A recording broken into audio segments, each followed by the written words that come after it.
This was a shameful and horrid part of Sydney's history. The gay papers would report about someone being killed, dying at a gay beat. The police would report it as accidental death or misdemeanours or something like that. And yet everyone knew it was a thing guys used to go out and do at night, you know, where a gay beat was, and they'd go out and gay bashing. It was just a game for them. You realised in those days that you were a minority, you were a despised minority, and you were getting no support from the upholders of the law. As the gay movement gained power, empowered ourselves over the 70s, we felt that, you know, we would fight back. That's when I decided, you know, we've really got to do something about it.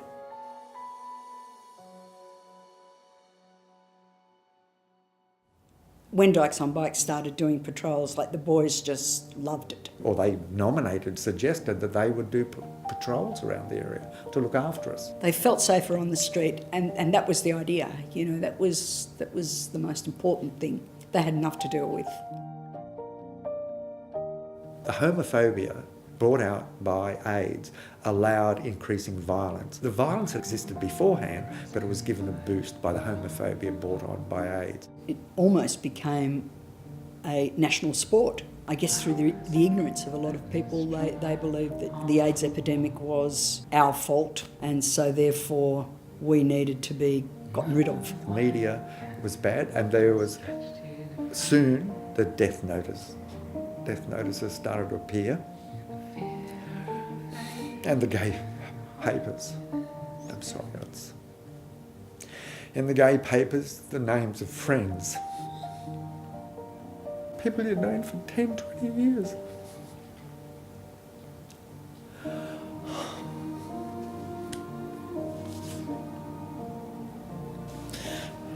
Sorry about that. It just keeps coming back.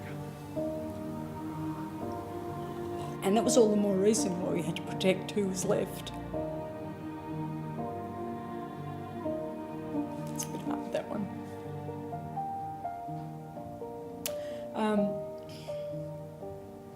It just wasn't fair.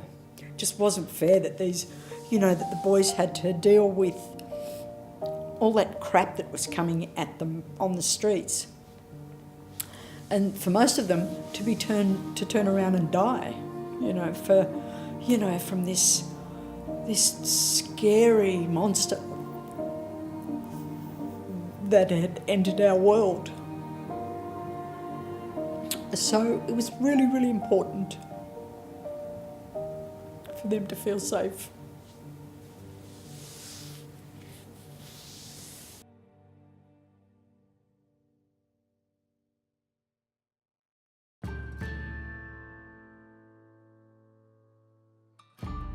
I think over time a gradual sense of change did come.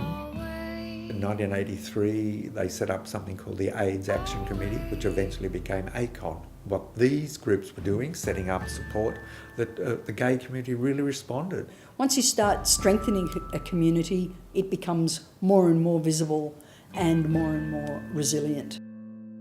In my own case, I've been bashed 3 times, and it's always been homophobic violence. It was quite reassuring to see a group of dykes on bikes pounding past and think, oh, I feel safe now.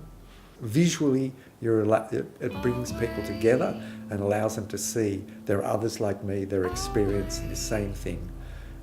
We are together. The world has to move on. And so I think most people these days accept we have a past, we have to acknowledge it, but we are not a captive to our past. Things do change, and that change is good. Yeah, so I've got a lot of faith in the future. I think a very important thing is if we don't remember the mistakes we've made in the past, we are destined to repeat them. We are part of Australian history.